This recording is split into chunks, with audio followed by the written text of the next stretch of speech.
What I am attempting to do is both expose as well as explode the kind of stereotypes and misconceptions around black masculinity that have prevailed over the way black men both see themselves and the way society sees black men, by taking on those stereotypes and performing them in a way that causes people to have to like question, and it challenges their ideas and their expectations. And I think it's, you know, a necessary conversation. One of the reasons that I'm really interested in the conversation and in that dialogue is because a lot of times the information that we're getting, the narratives that we're hearing, they come from the perspective of people who are not themselves black men.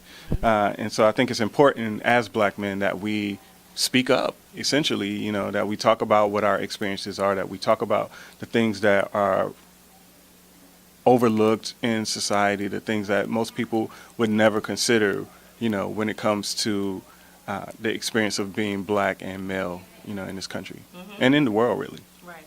And I'm glad you started talking about that, because I noticed in your artwork, one of the ones that really stood out to me, Hard to Death. Can you talk a little bit about that? Because I know even with your Niggas in Paris, things like that, like you really transform the idea of that negative stereotype and bring it to light, like you said, the Ethiopian royalty, that word Negus, Negus. And so can you talk about your idea behind the concept of Hard to Death? Sure. Hard to Death was a series that I began to play around with, thinking about the ways in which a lot of black men, particularly young black men, began to define and shape their manhood, and it's often couched in this language and in this kind of terminology and experience and performance that's so rigid that it becomes self-destructive. And so the ultimate question that I was asking is, when does self-preservation become self-destruction?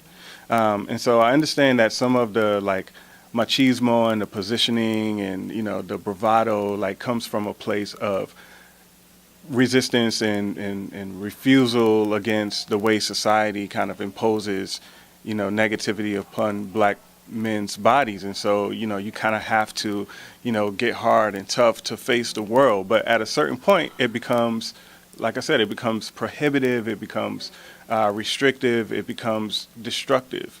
And so the Heart of Death series really took a look at the performance of black masculinity from various perspectives. You know, from, you know, one of the suites within that body of work is called Second Childhood, where I talk about the ways in which you know, a lot of older men or older black men are often looking at the boys to get their cues on how to move in the world. So they're taking their fashion style and their sensibilities and their lingo from boys. You know, like one of the things that's always been absurd to me is the ways in which we condemn like hip hop artists for, you know, talking about the things that they talk about. But I'm like, you know, this is an 18-year-old kid. If I had the kind of access and privilege and, you know, exposure that some of these young men have at 18, I would have been saying some of the same things, right? And so, you know, our challenge as men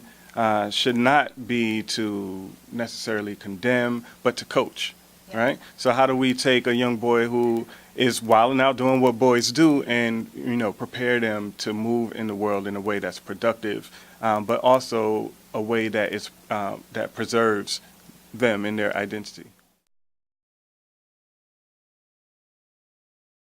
That particular body of work, Second Childhood and Hard to Death, you know, by extension, was really a critique not only of the ways that, you know, a lot of young men kind of perform their masculinities, but in the ways in which we respond, you know, to that performance. So it's thinking about, you know, what does that mean to be so hard, you know, like, you know, that having a stint in prison is a mark of your manhood, or, you know, the selling drugs, or, you know, having 5 or 6, you know, children out of wedlock is a mark of pride. Like, you know, how do we begin to reframe the narrative? So, you know, because a lot of times it sounds like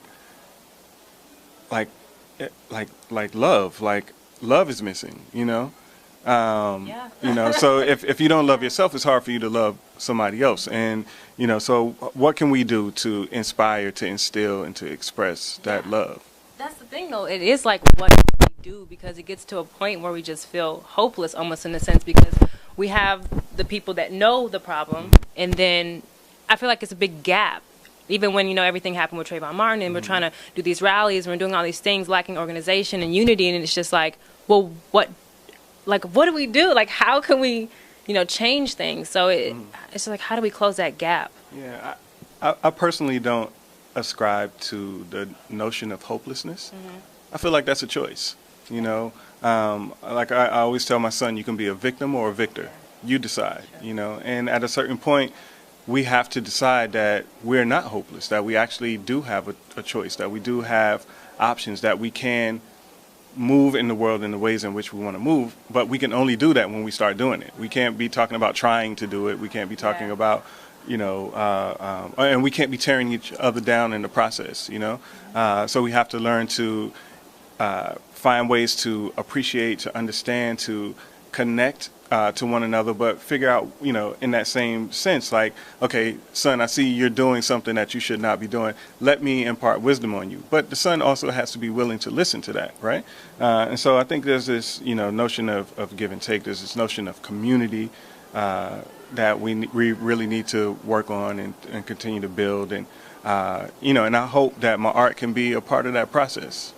Yes. I would say my target audience is everybody. Okay. You know, I focus my dialogue around black men, and particularly young black men between the ages of 18 and 25, because it's such a pivotal period in the development of black men. And I think about it from the standpoint of my own experience during that age period. And I remember a lot of the decisions that I made were based on fear, you know, at that time, you know, under the guise of having it all together and under the guise of being tough and hard, but I was really afraid, you know, like I tell the story often of being, you know, like marking my birthdays by the tragedies that I had avoided, you know. Wow. So, you know, 19 years old, man, I ain't been shot.